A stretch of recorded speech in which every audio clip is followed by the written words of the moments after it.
Good morning, good afternoon to everybody. Thank you for joining us in this session.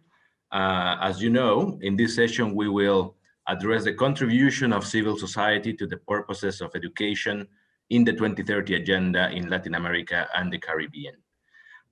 This webinar is brought to you, is organized by Fundación CES Foundation, and also by UNESCO's Bureau in Mexico and the Regional Bureau for Education in Latin America and the Caribbean, based in Santiago, in Chile.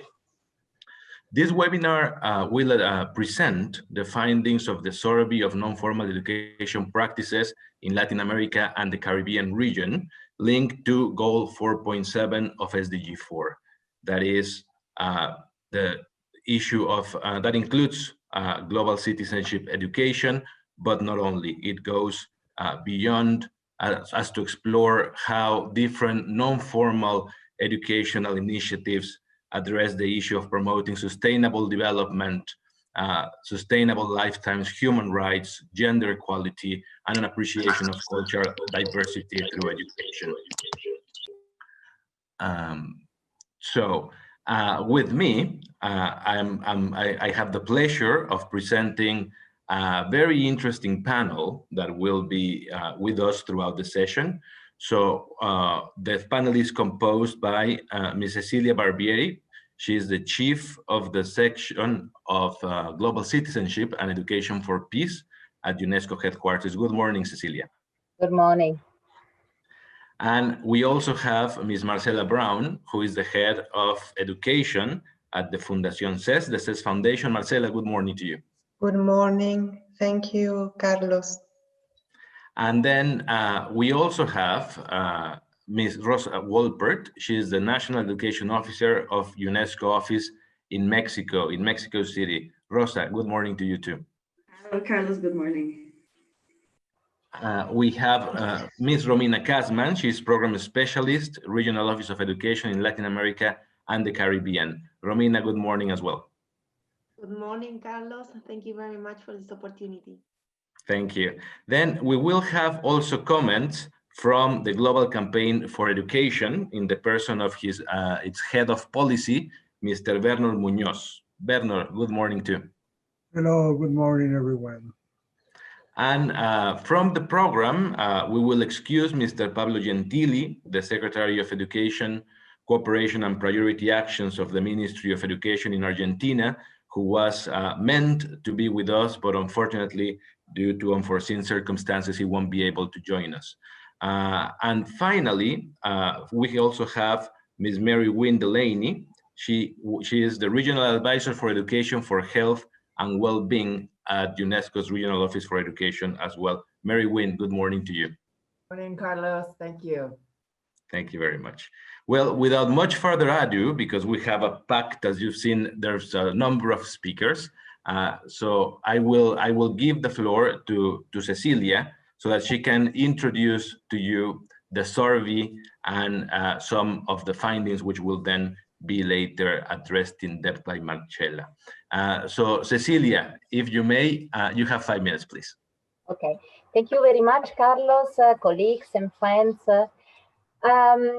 Well, just to give a sort of overall introduction, also the rationale of why we had initiated this work. You know, we know that right now the crisis that we are going through, this pandemic, has created really an unprecedented situation, and I think with all these challenges that we have, it is also an opportunity, I think, for us to think critically, right, about how we live, the type of people in society we aspire to become. And of course, in this reflection, I think we are all guided again by the agenda, by the Sustainable Development Goals, with the clear message that they carry about the transformative power of education, right, which acts as a catalyst for a different model of development to rethink economies, lifestyles. And that's why I think it's the decisions that we're going to take today will have long-term implications for the future of education. So it's really a right time to have this conversation on the role and the contribution of the civil society in reimagining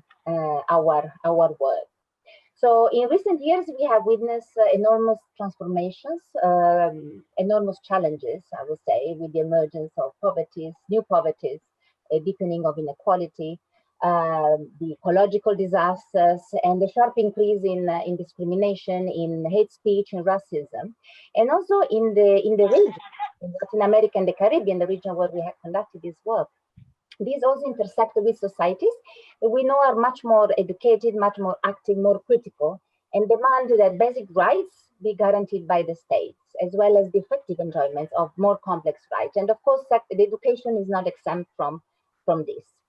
Carlos already mentioned a little bit about the agenda and how, let's say, education is conceptualized, really I think the heart of the achievement of all these goals. Within the goal that I'm sure you are all familiar with, the goal for number 4, which relates to education, we have a specific target, which is a target 4.7, which is actually the target that is convening us here, and that illustrates the social, the moral, the humanistic purpose of education. And it really gives the link between global citizenship and sustainable development, reaffirming core ethical values, which Carlos already mentioned, from cultural and social diversity to a sense of shared responsibility and commitment to a common future, to equal rights and social justice. So for UNESCO, this is really the target that empowers us to bring about the transformation that this agenda calls for and that the world needs, actually. And it really makes real this principle of placing the people at the heart of the agenda. Global citizenship is embodied in this target and really spearheads the transformational spirit of Education 2030. And I think this is, global citizenship really aims at providing competencies for people, also in order to pioneer solutions for addressing injustices and providing competencies and opportunity to fulfill not only their rights, but also to protect those of the others. And we really believe these are competencies that are very relevant in the current context, not only of globalization, but also of this crisis, what we are living through. So the civil society organization are really natural partners on this journey of this agenda. And with the outstanding and ongoing efforts that they are contributing to the achievement of this common roadmap, let's say, with approaches that are cross-sectoral, that are multi-level, that are integral, and with building really a consensus to democratize this process of reflection, of decision-making, and also of collaboration. And it is around and really in recognition of these efforts that the report, the study that will be presented today, the survey on informal education practices linked to Target 4.7. From the perspective actually of UNESCO, we really would like to deepen this work to support, to accompany in a very contextualized manner the processes that have already been carried out in many regions actually to make this agenda a reality. And for UNESCO, the promotion of this survey is really a modality not only to make practices and initiative and ideas implemented by civil society organizations more before, but also to strengthen this space for dialogue and for mutual learning, right, with everyone, also including actors with whom we also work as an organization. So I think to close, I think the civil society and many art groups are really key to the educational transformation, not only in Latin America and the Caribbean, which is the focus region for today, but also across region.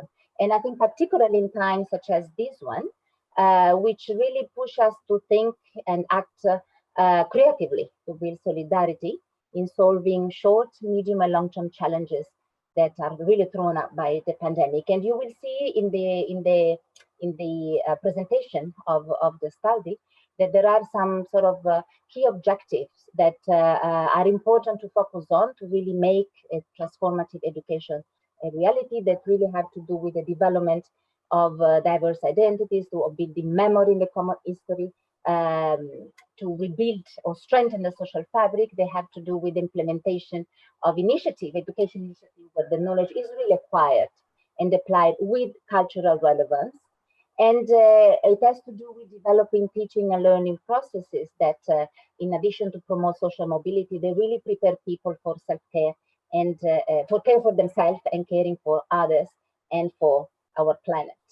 So I think that while our approach at this time of crisis continues to focus really on countries' immediate educational needs, and of course the urgent response that is required to ensure continuity of learning, I think it is really precisely the transformative skills that we can see develop through the work around this target 4.7 that are imparted through Sustainable Education for Sustainable Development, GCD, that are really necessary for a long-term recovery and the construction of generally more resilient education system.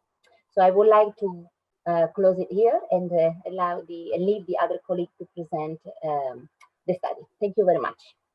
Thank you very much to you, Cecilia, and for framing the spirit of this survey, but also the spirit of Target 4.7, which, as you rightly posed, has to do not only with the contents related to global citizenship, human rights, gender equality, but also with greater goals of democratizing educational decision making, and therefore including civil society organizations and their efforts towards this.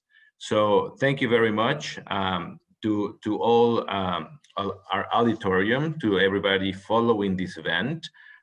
Would like to thank people connecting and sending greetings from China, Peru, Chile, the USA, and Japan. Thank you for joining us with all of the time differences. And thank you for following this presentation of the results of the survey, which is exactly what we're going to do next. We have, as I said before, Ms. Marcela Brown. She's the head of education of the Foundation CES, and she will be presenting the findings of the survey of non-formal education practices in Latin America and the Caribbean, linked to Target 4.7 of SDG 4. She will be precisely addressing those issues that Cecilia introduced about how civil society organizations are making efforts to address the multiple topics of 4.7. So Marcela, you have 25 minutes. Well, hello, thank you very much, Carlos. I want to thank also to this important summit that provides all of us the opportunity to make contributions not to the states and other key actors. So we are very happy to stay here, you know, and to have this opportunity. As we were telling, as you were telling before, this was a survey that makes contributions of civil society to the proposals of education in the 2030 agenda in the Latin American and Caribbean region. And this was possible because UNESCO makes this opportunity. And I want to say thanks to UNESCO, to Cecilia Barbieri, to Mary, Romina, and Rosa, Mexico office, and Orial office for this opportunity and all the support throughout the survey. As you know, or I don't know if you know, but this survey was conducted before the beginning of the pandemic. No, it was done before, but so this survey doesn't reflect the pandemic framework, but yes, reflects that what all the work that social organizations are providing, no? For example, support to the communities, material supports, foods, water, protection elements, and also emotional support in these hard times when children are out of schools in many countries like mine, no? Like Argentina. So the presentation of the findings of the survey of non-formal education practices in Latin America and Caribbean region related to goal 4.7.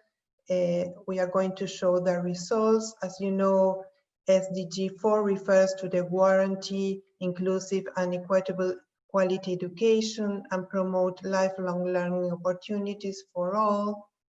And a target 4.7, it refers to the purpose of education and the central aspirations, as we want to say it's the heart of the education proposals, is the heart of the 2030 Agenda for Sustainable Development, while highlighting the importance of education for the construction of more democratic, peaceful, inclusive societies with social justice.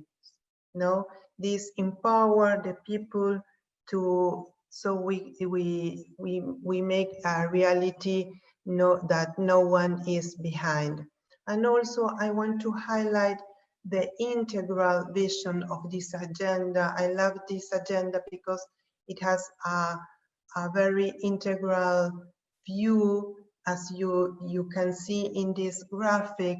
The economical growth, the environmental protection, and the social inclusion, they work together. They are in permanent dialogue. So I only want very quickly to remember which one are the dimensions of this target, of this goal 4.7. And also these dimensions are the survey dimensions. So we are talking about human rights education, education for gender equality, education for peace and non-violence and human security, education for global citizenship, education for the appreciation of cultural diversity, assessment of the contribution of culture to the sustainable development, and education for health and wellness.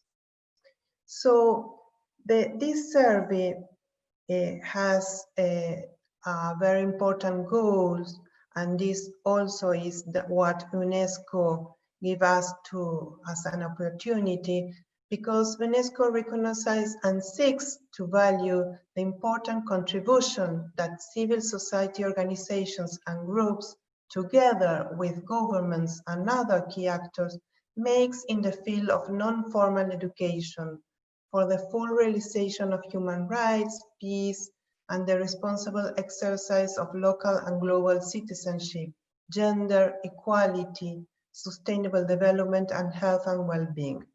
So this survey contributes to the work process carried out by UNESCO in Latin America and Caribbean region to strengthen the efforts of the member states in the fulfillment of Goal 4.7. Yes. I go on. Here you can see, you can appreciate all the organizations. There are 27 initiatives in all these countries, and we use snowball techniques, and also these dimensions are improved, and we can watch, we can see, we can systematize the diversity of countries, populations, group, different dimensions, and all the initiatives have more than 6 months of execution. Yes, here you can say, so you can see all the organizations in all the countries that we work with.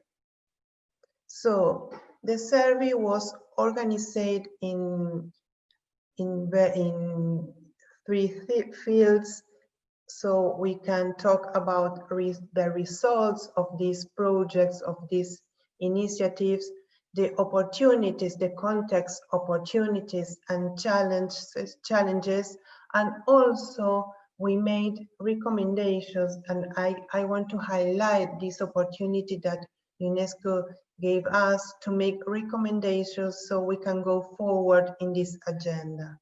So the survey asked about the social transformation capacity of the initiatives, their contributions to the fulfillment of the goal, and also we want to know if these strategies used are possible to scale up or replicate them in different contexts.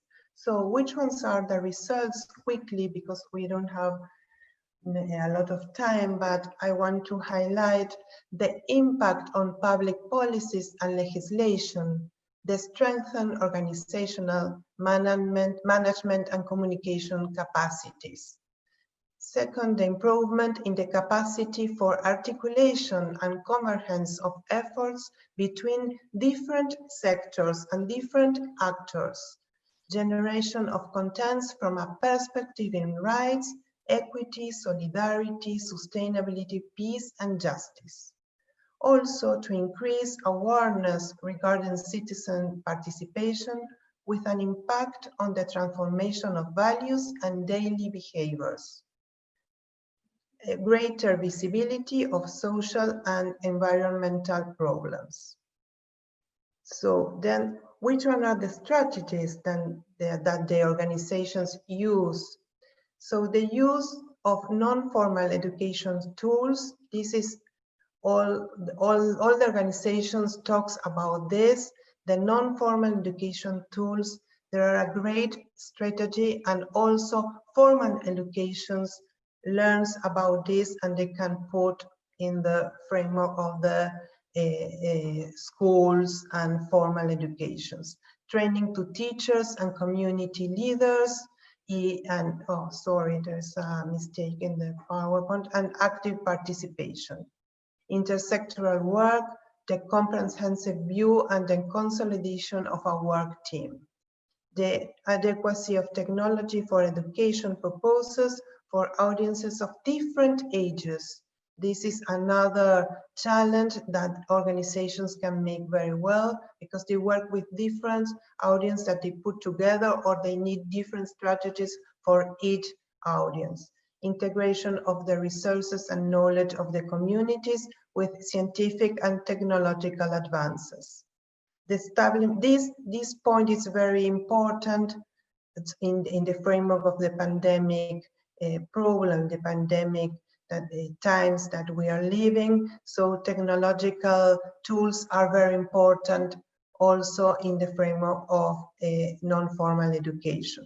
The establishment of alliances and bridges between the public sector and the private sector, and links with communities to promote political advocacy with the state. Advocacy is one of the things that they make very hard and they have very good results. Which one are the opportunities? The opportunities, the context opportunities, there are the increase. Yes, I want to remember for all of us that the opportunities that we are talking about, there are before the pandemic, but they are important to highlight also. Increase in the level of consciousness of these times and what the citizen must be and go forward with. Changes in practices, consumption and lifestyles, synergies between currents of thought and social activism. Second, the construction of a new policy for current times in the face of the crisis that many democracies in the region have been going through.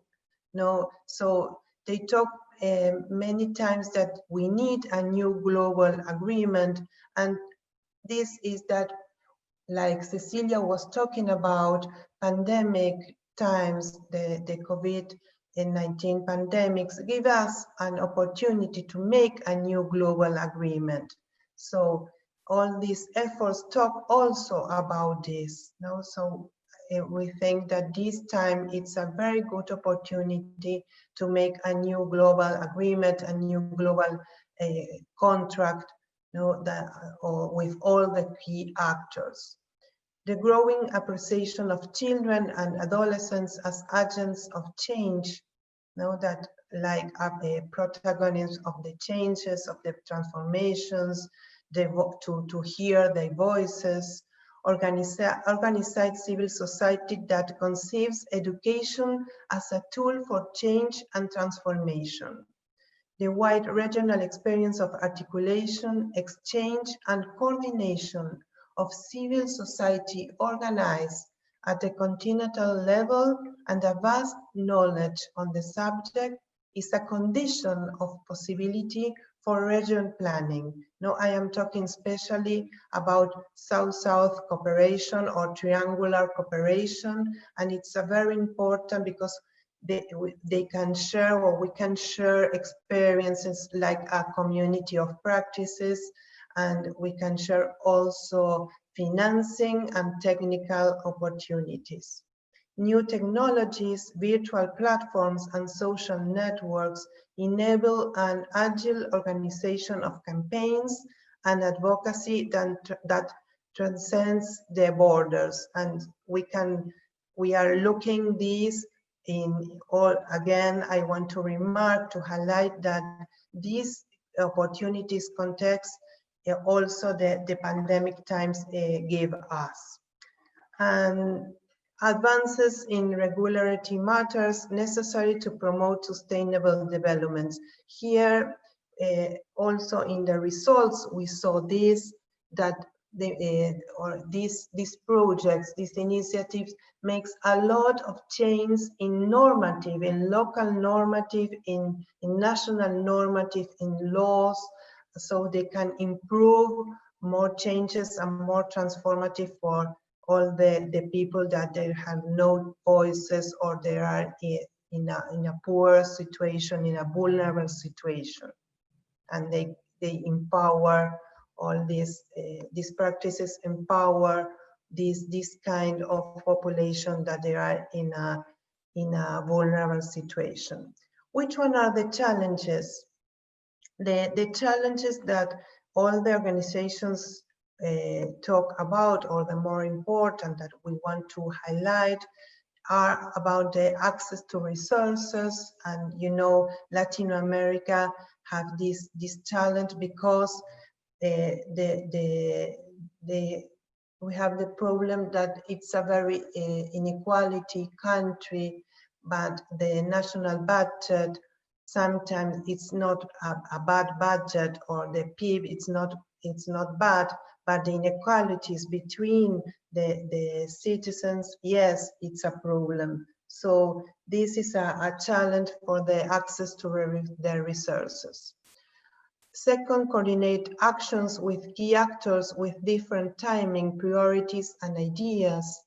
The idea that children and young people are the future and not the present. The participation of women in highly marginalized communities. So the consideration of nature as an object, and the limits in this role. Evaluation and monitoring of results. Now we have more improved this issue. We need to evaluate, to monitoring more and more what we are doing, so we can show and we can talk more about this. So again, this survey makes an important contribution, because it can systematize what the organizations makes, and we can make contributions also. And which one are the recommendations? The recommendations are these: we recommend to promote learning communities. There is a lot of knowledge in these organizations that we can share, we can learn, and so promote learning communities in order to develop theoretical framework, identify and disseminate good practices, articulate with public policies, create a fund to support scaling up initiatives, strengthen the weakest organizations and themes in the education agendas, mapping of organizations led or supported by women, provide technical and financing support to the practice surveyed, provide support and encouragement to programs, awareness campaigns, roundtables with key decision makers, access to education for the rural population. Now, this population, they have many challenges, and they are lost many times. So we need to improve more actions with rural population, people deprived of liberties, and those in the context of mobility. Migrations is also a field that we must go more and more. Promote approved training with, I am talking about social emotional skills in the curricula, global citizenship, UNESCO certification, and also promote approved self-assessment process. We are talking we're very enthusiastic, and we think it's a good opportunity to make self-assessment processes, so we can talk about which one are the common impact measurement metrics, and also we can strengthen process and strengthen organizations more and more like a key actors. Also position citizen participation as a right through which people can be leading actors in transformation process and design and implement campaigns. Well, I think this is all. Carlos, I think I was in time. Sorry if I go more than I need, but thanks. I think it was in time. Thank you I am available for the questions. Thank you. Thank you very much indeed, Marcela. I think it was, you did keep to the time. And I think it was most interesting to see the diversity of initiatives in the 13 countries that were surveyed in this study that you presented. I think it is very important to see a commonality of construing education as a tool for social transformation and conceiving of youth as the agents that can bring that forth.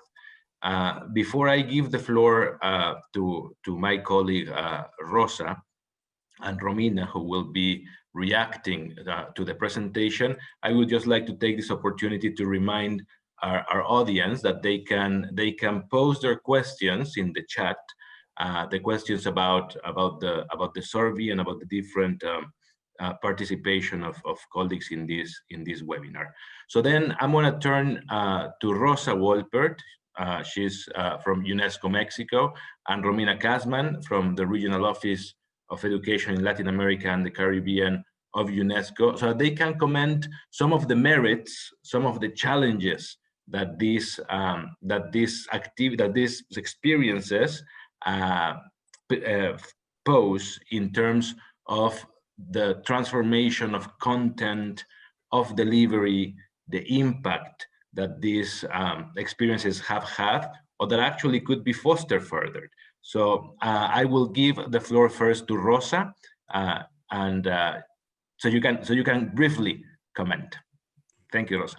Thank you very much, Carlos, and thank you very much, Marcela. That was a very good presentation, and then of course Cecilia's comments are always very on the spot of what we're trying to do from the field offices. I would like to just say why this initiative was important for the Office of Mexico. And so that's why we worked together with Romina in trying to come up with this document where we could showcase these experiences from all the region, because we have realized, as the people that preceded me have said, there's a lot of work, important work and contribution from civil society in education. And in this case, we were trying to pinpoint what happens in target 4.7, because we have, as UNESCO has pointed out, this is a strategic target in terms of transformation of education, of where we want to go into the future with education.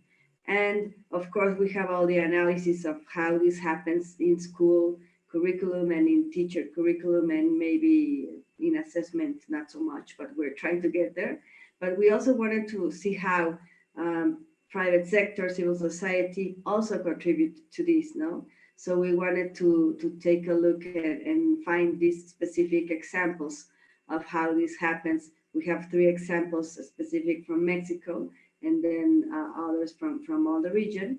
And it has been very interesting because this is the second time we present this, and people want to see their name in the document, no? So I have even received some calls about, hey, my organization does this, and I wanted to be, I want to share that. So I think that at least for that, it has been very valuable because people see this and they want to, there's a lot of other contributions that of course have not been able to be in the document, but they want to see themselves there. And they want to see themselves there because they identify with this objective and they want to contribute also as well, no? So I think this is important first in that sense that we can share these experiences and we can motivate and provoke other people to want to be part of these kind of studies for first. And then we also want to say that, I also wanted to say that it has been very valuable to see the reaction of civil society in these times. You already mentioned it, Marcela, but I don't know, for example, even some of the examples from Mexico showed here in the study have been very reactive in the pandemic. Mexico has been suffering hard from this pandemic. We have been closed schools for over 6 months, and we don't think we're going to be back, I think, until at least not early next year. And they have contributed so much into continuing education, in preventing school abandonment. So I think it is important to understand how an exercise like this can bring people together and motivate them to contribute even more to what has been happening. And as for the findings of the study, of course, we can see the benefits of this, we can see the challenges, and it also motivates us as field offices to continue working with civil society in strengthening their capacities, in implementing those recommendations that Marcela has mentioned, and trying to disseminate this information so we can strengthen capacities of civil society into contributing to target 4.7 in education. And Carlos, thank you. I think I will leave it at that.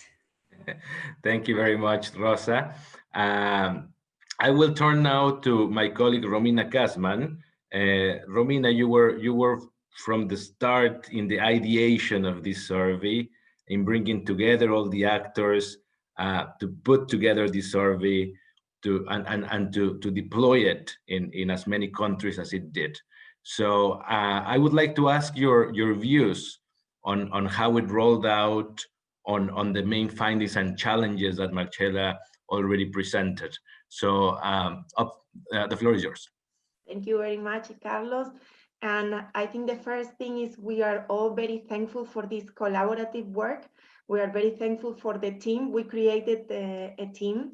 And also we are very thankful for all the organizations that have participated in this study and all the ones who have been contacted. We contacted many organizations when we presented this first time, and now these are opportunities for strengthening our relationships, creating new ones. So I think that's what we want to do from the very beginning, from participant UNESCO offices and also Fundación CES. I think I want to point out three or four issues. First is that at the same time we have a diversity of experiences, and experiences which are diverse within, but they showcase how the different dimensions of Target 4.7 are interrelated. So it is showcasing that the sustainable development, which is at the heart of course, the 2030 agenda, and also it is Target 4.7, how the different dimensions from gender equality, cultural diversity, peace education, global citizenship education, education for sustainable development and sustainable lifestyle, etc. How are they all connected? So this means that we cannot continue operating in an isolated way. So I think this is an example that civil society brings, showcase, also for public policy. So I think this study is an inspiration for that if this region pursues Target 4.7, the way of doing that, exemplary way of doing that, is connecting all the dimensions, because that is the way we can aim for that societies we want, and also the development models that now we are rethinking. And this is also to say that the word change, I have seen it in opportunities, I have seen it challenges, I have seen it in recommendations. And we are in times of change. And of course, before the pandemic, that was also a very important word, but now more than ever. And when I read all the study and all the experiences, I'm now thinking them with the eyes of this crisis, and these topics have been increasingly prioritized. Not that they were not prioritized before the pandemic, but if you work, all of you work in this field, and you may see that most of the key stakeholders, and mainly in public policies in education, talk about rethinking education, how to learn, how to teach, governance, but also what to learn and what to teach. And this is key, because all the topics addressed and the methodologies implemented by civil society organizations are examples to take into consideration now. I think this study can also be valuable in that term. It's a response, it facilitates a response and the rethinking of education, what we are all promoting now. I also want to mention the importance of cooperation. Cooperation, again, in recommendations, in challenges, and opportunities. And I think that we always talk about how we build bridges between civil society organizations and public policies. And this study showcases that it is important to build bridges also between civil society organizations, those which are institutionalized, and those who are starting, who needs more strength. So there is cooperation, not only the bridge between civil society and public institutions, but also between civil society. And finally, the effort of systematization. We always talk about the importance of systematization, which is not always included in the budgets of civil society organizations. When you look for funding, the funding is always tight, and you want to implement it, for the participants of your projects, then systematization, sometimes it's not funded, and organizations have to look for extra budget, additional resources to do it. But I think this study provided an opportunity for that, an opportunity to create knowledge. And I think that's an important thing we need to recognize, the role of civil society organizations in producing knowledge. Thank you, Carlos, for this opportunity, and congratulations to all. Thank you very much, Romina. I think you bring forth a very important topic. It was briefly mentioned by Cecilia before, and in some of the objectives of the survey, but it has to do with how public policy is made, and by who takes part, which voices are heard in public policy making, and the role of civil society as partners in this process. So I was also reminding the auditorium, the people watching from different regions, if they can share their experiences as well, apart from their questions to our speakers, but also their experiences. If they would like to share, they can do so in the chat. And also to speak about these other global experiences, we have Mr. Bernard Munoz, who is the head of policy at the Global Campaign for Education, and who is up next. And Bernard, I would like to ask you how these experiences in Latin America mirror the other experiences that are being carried forward by civil society organizations globally, and how they are able to posit this in the public agenda, issues around global citizenship, education, peace, cultural diversity, gender equality. So Bernard, the floor is yours. Thank you very much, Carlos. Greetings, everybody from Costa Rica. First of all, congratulations for sharing this fantastic study. Congratulations to CES and to UNESCO. So yes, let me just share some thoughts and comments with you. I think that target 7 of the SDG 4 is crucial to understand the integrality of the right to education, and obviously to understand why and how education is an enabling right. So most of the SDG 4 targets are focused on access and completion, but as Marcela has pointed out, target 7 really turns the attention into a more comprehensive understanding of the complex net of rights, needs, and obligations involved in the realization of the human right to education. But moreover, I would say that without the full realization of Target 7, access, enrollment, and completion are at risk. So when it comes to non-formal education, such as the examples that Marcela wrote, Target 7 is even more relevant due to the motivating empowerment that it must have, so that learners always find sufficient reasons and motivations to persist in their education. So Target 7 deals with the possibilities of education to build knowledge and capacities and capabilities. And I think this concept of skills is very limited for me, is very scarce. And therefore, Target 7 deals with the reason for being of education, as I think Romina pointed out. So it deals with its substance. So it is in the heart of the matter, as you already said. So all external aspects of the right to education related to access, enrollment, and completion are highly dependent on education being pertinent and relevant to students and to learners in general. And non-formal education, by its very nature, has the potential to focus on these aims and turn them into flexible curricular forms adaptable to the human diversity. The contents of education have the potential to develop sustainable lifestyles and can convert human rights as a way of life. But education can also cause the opposite.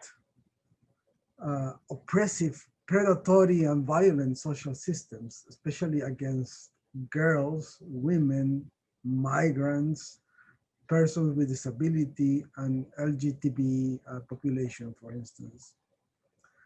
So for these reasons, we should continue insisting on the importance of the education content and fight the global trend that reduces the right to education to access, financing, and economic outcomes mainly.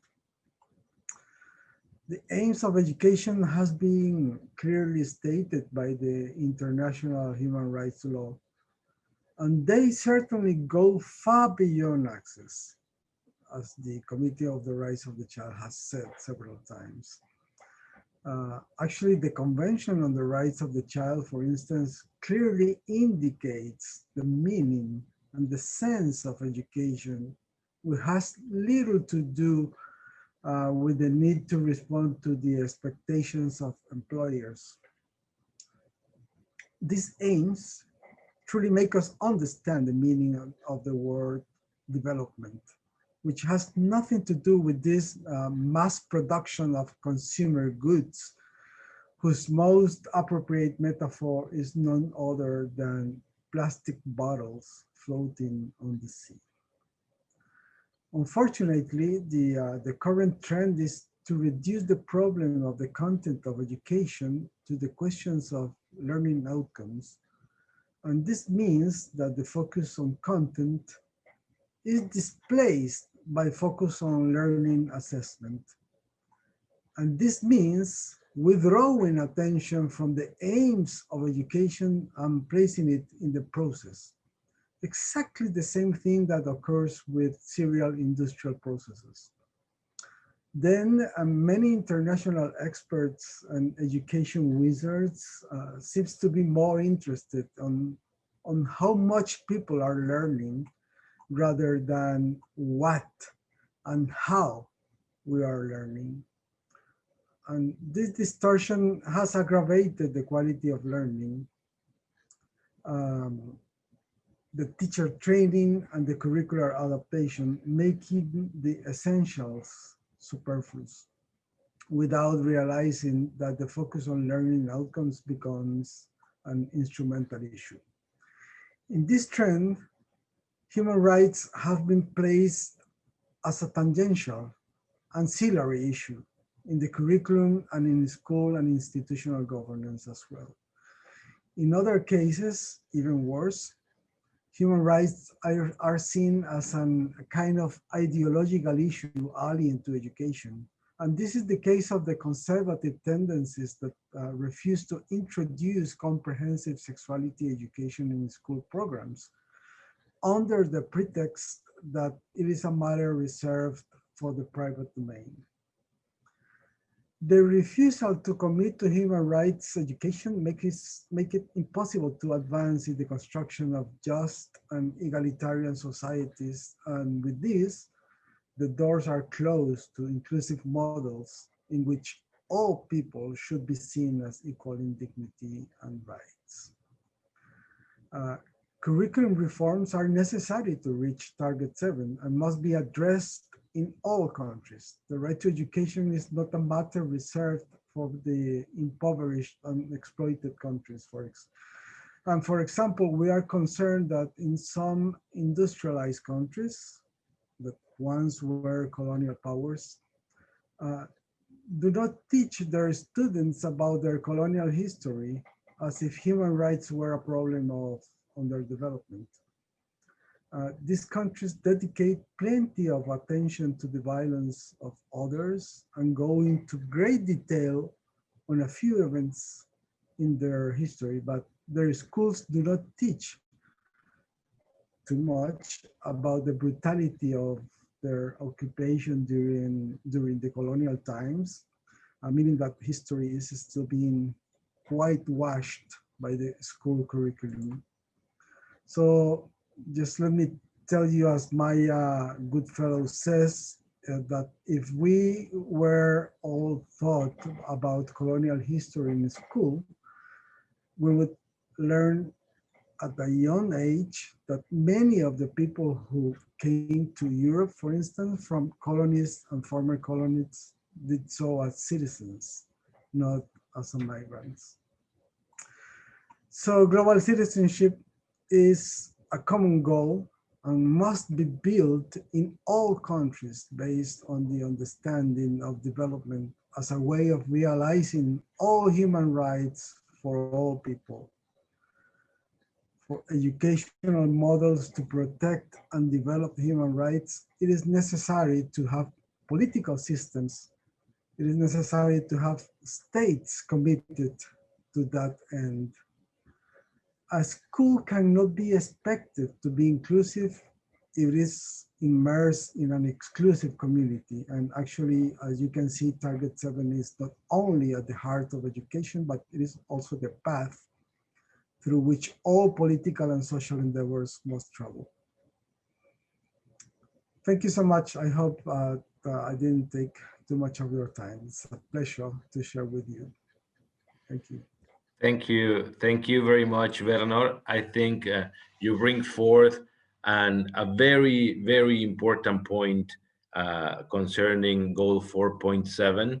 And it has to do with this goal being the purpose of education and the role that it has in making education more inclusive, more egalitarian, looking at groups that are marginalized, and thank you for reminding us of the right to education is not just to any education, but the relevance, the cultural and social pertinence that this education should have in making in fulfilling the wealth of elements of the human personality.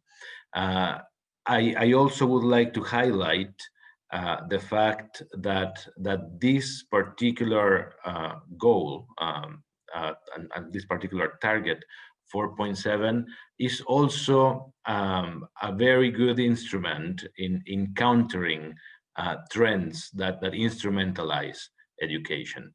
And it brings us back to the point of what education is for. And as you rightly said, it goes beyond the educational objective. It goes beyond SDG 4, and it speaks to the very purposes of the 2030 Agenda for Sustainable Development. So thank you very much for that, Werner. So thus far, we've heard from the panel about SDG 4, SDG 4.7, about civil society practices, about the democratization of education policy making, giving voice to subaltern groups, and also bringing civil society as policy partners back to the table.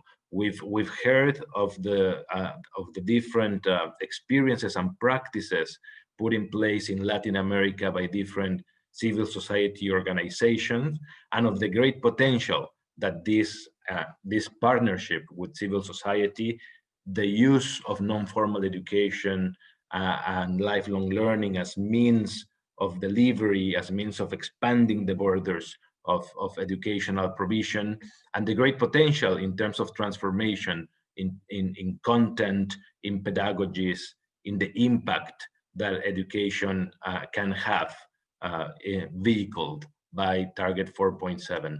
So in that vein, I would like to turn now to Mary Wynne Delaney. She is the Regional Advisor for Education and Health and Wellbeing at UNESCO's Regional Office for Education in Latin America and the Caribbean.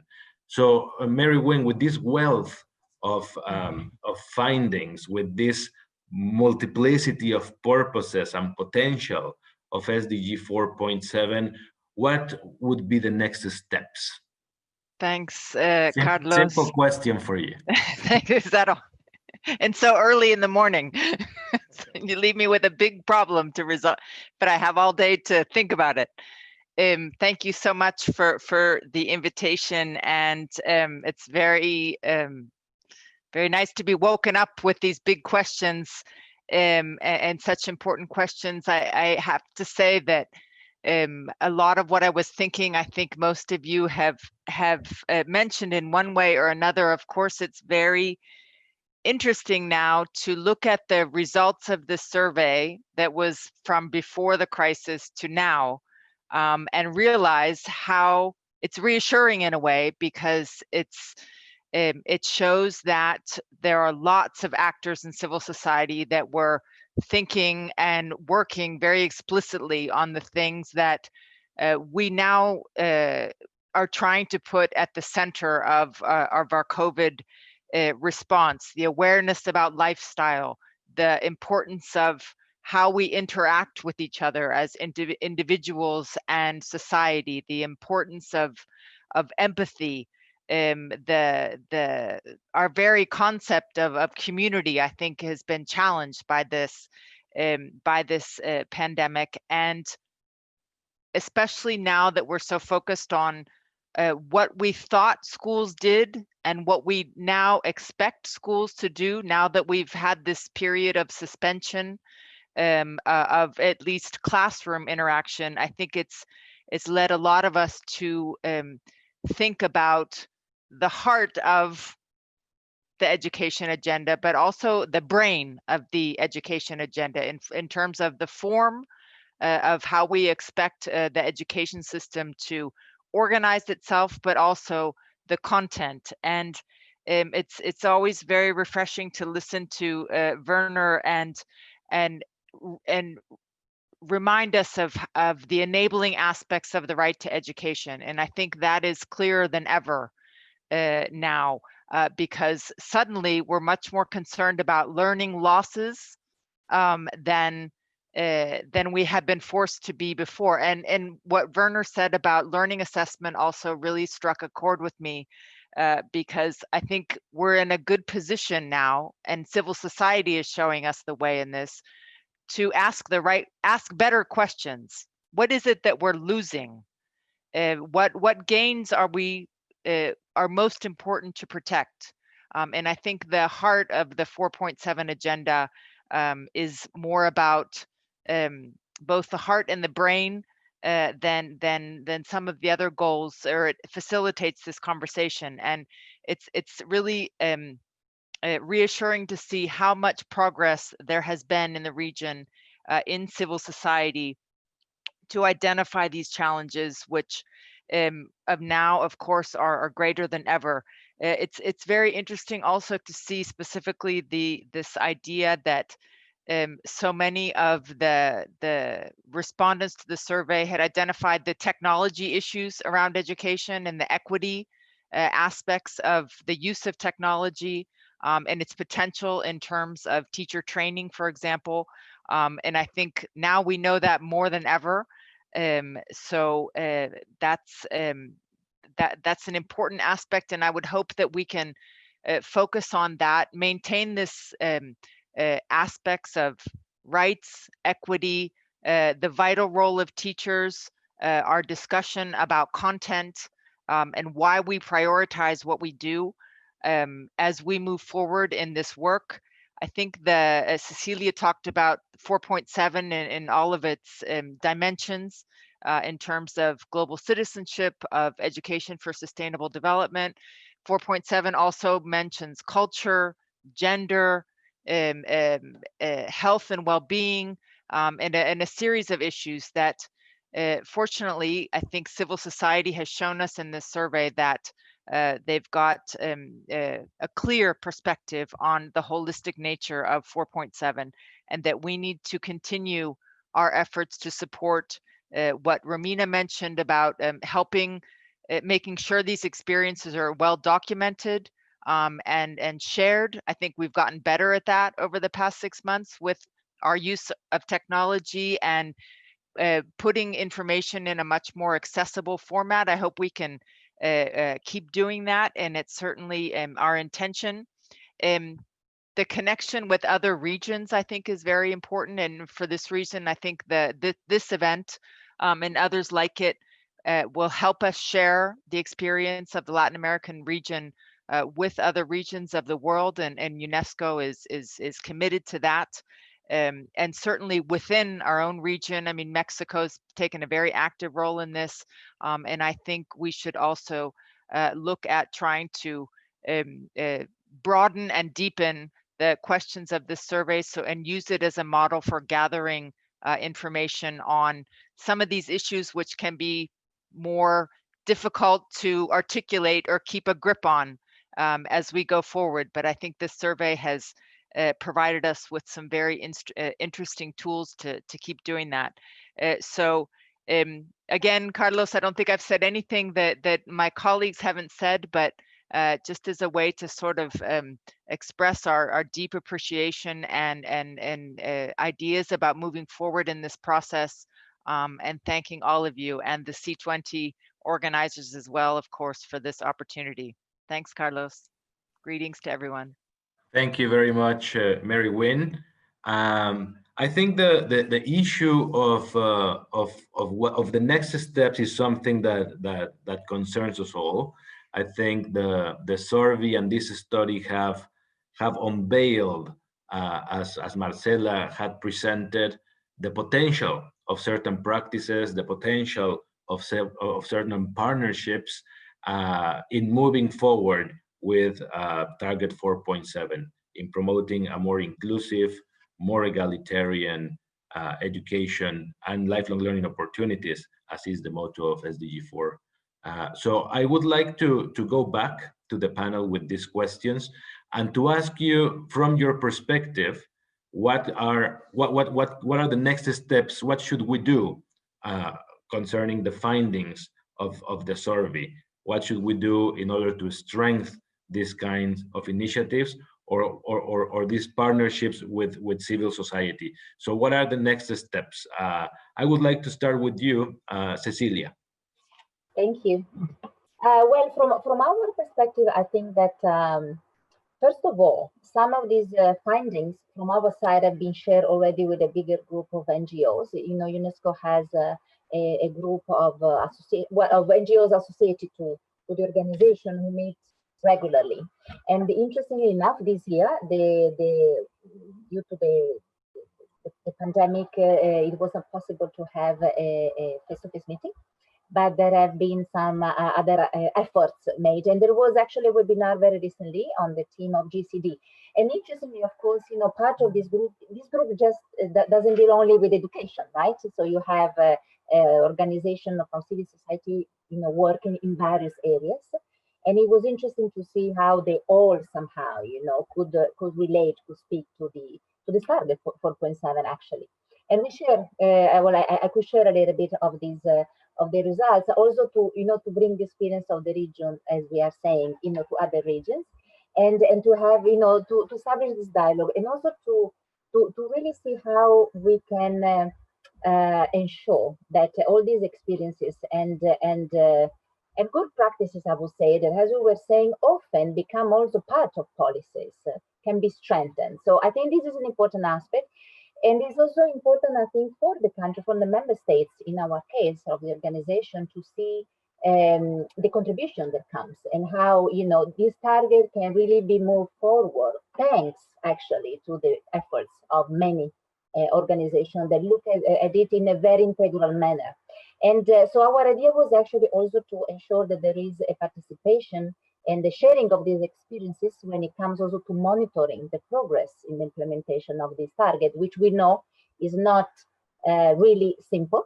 And it is a very complex target, so there are, you know, modalities that are being taken on board, some indicators developed, but still, you know, it's so broad and so rich what we have in there, that I think these different experiences, also in terms of monitoring the impact of what we are all doing, it's important. And we will have a forum next year that will focus on that, is with the joint ESD and GCD forum that should be happening next September 2021.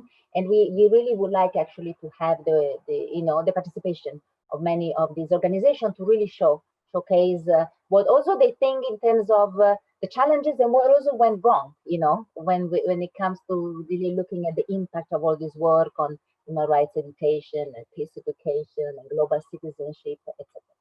So that's actually was our invitation, and the special attention that we are really giving to this joint work with the civil society organization. Thank you very much, Cecilia. So that's a view from La Maison de l'UNESCO and the different partners, including the CCNGO. I'll go back to Werner to talk about the role of civil society in partnering in this. But before that, I'll give the floor to Marcela so that she can tell us, from your perspective, from Fundación CES and its partners, Marcela, what are the next steps? Where do we take these findings? What do we do with them? Well, as I said before, this survey shows the important contribution that organizations make. And also this survey, this studio shows that the importance of putting different actors together in dialogue.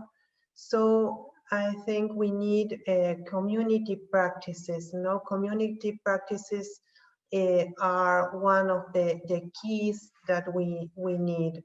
Also, I believe that the context of the pandemic gave us the opportunity to go deeper in this work, these dimensions that target 4.7 indicates. These are also very important keys. You know, all the dimensions talk about what the world must to change, to transform, to empower people. So I think that we have here a very important key also. And also we need to put the survey show us the importance to put together informal tools and technical tools in an innovation way. So this is what organizations are doing just now to accompany the educational trajectories, of children and youth outside of schools, and also teachers are making important efforts in different ways, and we must to systematize all this. So, and also we must use these informal tools that we use in the framework of Target 4.7 dimensions to empower people. The study show us that this is a very good avenue, a very good strategy to empower people, and give them tools. So also we need to promote to take in scale all these best practices, perhaps creating a fund or with these community practices to show these best practices and put it in dialogue with the policy makers to make it a reality in all the world. So thank you very much. Thank you very much, Marcela. I think a key mention was the issue of empowerment, not only personally, but communally and collectively. I will then give the floor to my colleagues from UNESCO Mexico and UNESCO Santiago, so that they can also share in 2 minutes their views of what the next steps are for this survey, this study, and this initiative. So I'll begin with you, Rosa. Thank you, Carlos. Well, I think I would like to just pinpoint that one of the very good things that we have with this study is a methodology that we can use to further expand the survey at a local level, for example. No, so we have these examples from other countries, and we can use this methodology to find more and more organizations that can fit this criteria and that can be their experiences can be systematized. And it is also very important to understand that the approach, which is something that Werner mentioned, the approach of SDG 4.7, the approach of human rights and of citizenship education in a way that UNESCO is envisioning it now, to understand when we look for these experiences that we provide the approach that is in line with the human rights-based approach, of course. And so I think that's what I would like to say, that we can use this methodology to further expand the study at a local level. And I think that would be also a good contribution to broaden the spectrum of these kinds of contributions of civil society into education. Thank you. Thank you very much, Rosa. And then back to you, Romina, as to what are the next steps from Santiago office. Thank you very much, Carlos. First of all, I would like to echo all the previous colleagues, their words. I think all the steps are together. We have building bricks here, and we have to take into consideration all those bricks because this is very complex. And I think one very first step is to continue the conversation with the organizations that participated in this study and expanding these conversations to others to look for these opportunities of continuing the cooperation. So we have different opportunities, we have different challenges, but it's important to prioritize and build a roadmap, how we can address those challenges and which challenges we prioritize, even though they are all connected. Most of the challenges have also to do with conditions, conditions that prevent organizations from continuing their work. Some are structural, some are, we can say, conjuncture, but all of them are very key. So we have to work at different levels. So I think it's important to build a roadmap. I also think it's important as UNESCO, and also with all our key stakeholders, and also the organizations, as Fundación says, made, is try to create these type of spaces, these type of instances to showcase this kind of studies, other examples. So from UNESCO, we are committed at the world level, as Cecilia mentioned, and at the regional level to continue accompanying civil society organizations, accompanying creative instances, supporting the showcasing of these experiences and the addressing of the challenges. So I think this is part of this co-responsibility that the 2030 education agenda needs. So we are here to continue working together. Thank you, Romina. It certainly opens up a conversation with other studies, with other initiatives, and as Rosa said, expanding the network of organizations working on it. So it's a matter of promoting as well the work and also making visible the work of organizations in this. I think there are very valuable lessons that can be learned from that. And Werner, in terms of global civil society, the Global Campaign for Education, the CCNGO, what are some feasible next steps for taking this study or this initiative forward? Thank you very much. Now, I think that talking about pandemic, we should contaminate education with human rights, not only in terms of the curriculum, but in terms of the school governance. We should move education from these patriarchal settings to a human rights culture where all people can be taught and can learn from human rights as a way of life. So in order to do so, I think that we should include civil society organizations and people in the decision making. And this also entails try to change school as in the way we have learned is not useful in order to move education to human rights. So we need to face this challenge of changing schools models.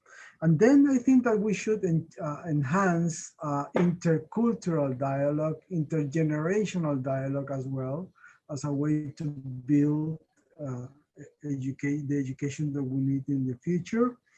We need to address new forms of evaluation that we clearly respond to people's needs, rights, and interests. And then I think that the strengthen public education systems is absolutely crucial in order to promote this change. Thank you. Thank you very much, Werner, and thank you very much to the panel for your views and for the presentation of this very, very fruitful survey, excuse me, and a study that we have witnessed today. I would like to, I wouldn't like to reiterate on the many things that have been said, but just in wrapping up the session, I would like to say that this survey basically presents not only a methodology, as Rosa said, but also a way of partnering between international organizations and civil society in order to possibly make or inform educational decisions that go beyond the non-formal education sector. I would like to say that the issue of intercultural dialogue, of intergenerational learning, that is at the heart of non-formal education is something that we could also possibly promote. In particular, and I would like to focus on the potential of non-formal education and lifelong learning that it has, not only because it is in these settings that citizenship, that human rights education, that learning to live together takes place on a regular basis, but also because I believe formal schooling is always trying to catch up with these traditional practices of conviviality, of living together. So I would like to say that from this survey, I highlight the issue and the prominent role that non-formal education can play and lifelong learning in reminding us that education goes beyond schooling. We've seen it now with the school closures in the pandemic. And also the realization that there are certain things that we do not learn at school. In fact, Most of what we know, we have not learned there, but at different places, at museums, at cultural centers, in the neighborhood, the market, the family, the spaces where we live and interact with others, where we learn to live together, precisely, where we learn to respect, where we learn solidarity, when we learn about our interdependence and the need to be citizens of the world. It is the Ubuntu of Africa, the I am because you are. It is the summa causae of the Andean peoples of Latin America, the living well, the living together. So I would like to highlight that this is something that is embedded in communities. This is something that has been made visible through this study, how these different ways of being, of living together call for us for solidarity, for respect, and for understanding. So just to say that lifelong learning can be a very good tool and vehicle to inform formal education as to other functions of education, as Bernard had pointed out, beyond qualification. So education and the role of a school should not only be that of qualification, but that of socialization, that of subjectification, that of creating identities and the changes that are looked for in Target 4.7. So thank you very much to our audience. Thank you very much to our panel. It's been great to share this moment, and we keep looking for contributions from civil society, from different partnerships, and we'll continue working in these endeavors as has been put forth. So thank you very much. Good morning, good afternoon to you all.